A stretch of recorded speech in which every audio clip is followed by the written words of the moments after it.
David Moreau était un homme au plaisir simple. Il vivait pour sa femme, Élodie, et leur fils, Lucas. Leur journée était remplie de rires et d'amour. David travaillait comme charpentier, ses mains créant de magnifiques pièces qui remplissaient leur maison de chaleur. C'était un homme d'une foi profonde, sa vie guidée par les enseignements de la Bible. Il croyait au pardon, aux secondes chances, à la bonté inhérente de l'humanité. Sa vie était un témoignage de ses croyances, une douce symphonie de foi et d'intégrité. Chaque dimanche, David et sa famille se rendaient à la petite église du village. Les vieux murs de pierre résonnaient d'hymnes de louange et d'espoir. David trouvait du réconfort dans ces moments, son cœur débordant de gratitude pour ses bénédictions. Il enseignait à Lucas l'importance de l'honnêteté, de la gentillesse, de toujours choisir le chemin de la justice. David croyait que la foi était un bouclier, les protégeant des dures réalités du monde. La vie de David n'était pas sans défis. La vie au village n'était pas toujours facile. Mais David affrontait chaque obstacle avec une détermination tranquille et une foi inébranlable.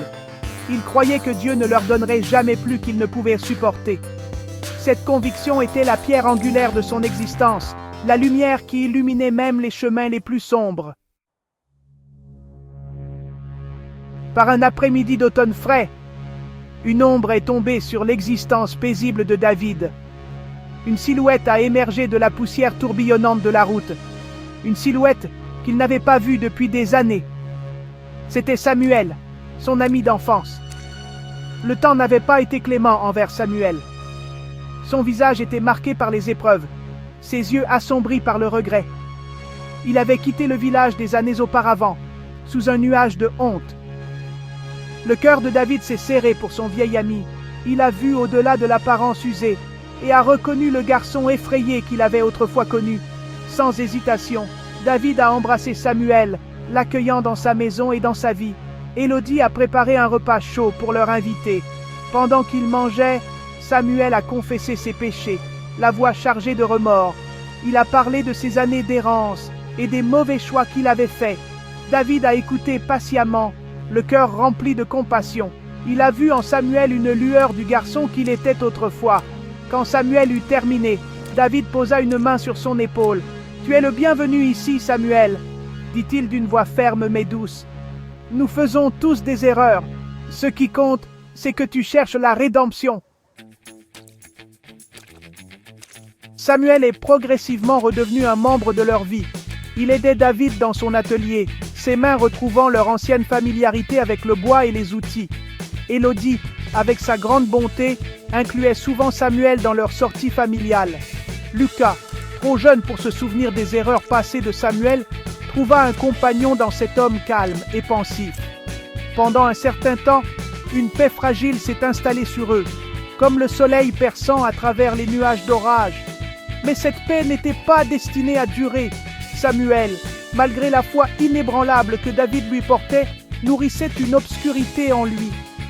Une nuit, poussé par la jalousie, Samuel a trahi David de la manière la plus dévastatrice. Il a volé un médaillon en argent, un précieux héritage familial, et a disparu dans la nuit. Le vol a provoqué une onde de choc dans le monde de David. La trahison l'a profondément blessé, laissant David sous le choc, sa foi ébranlée.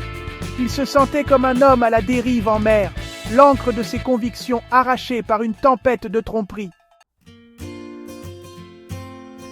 Le vol du médaillon a eu de terribles conséquences. Samuel, dans son désespoir, avait mis l'héritage familial en gage. Le prêteur sur gage, reconnaissant le médaillon distinctif grâce à un avis du village, a signalé ses soupçons aux autorités. L'accusation est immédiatement tombée sur David. Après tout, Samuel vivait chez lui, travaillait à ses côtés. Les villageois, se souvenant encore des erreurs passées de Samuel, ont facilement cru le pire. David a été arrêté et emprisonné, ses protestations d'innocence tombant dans l'oreille d'un sourd. Le monde, autrefois rempli de la chaleur de la foi et de la famille, était devenu froid et impitoyable. Il s'est retrouvé enfermé dans une cellule froide et sombre, le poids des fausses accusations pesant sur lui. Le désespoir menaçait de le consumer, d'éteindre la flamme de l'espoir qui avait toujours vacillé en lui. Mais même au plus profond du désespoir, David s'est accroché à sa foi. Il a prié pour obtenir des conseils, de la force, pour que la vérité soit révélée. Il a puisé du réconfort dans les paroles de la Bible, dans les histoires d'hommes qui avaient affronté des épreuves inimaginables et qui en étaient ressortis triomphants grâce à leur foi en Dieu. Il a réalisé que sa foi n'était pas une fleur fragile, facilement écrasée par les vents de l'adversité, mais un chêne robuste, dont les racines s'enfonçaient profondément en lui. C'était son ancre dans la tempête, sa source de force inébranlable.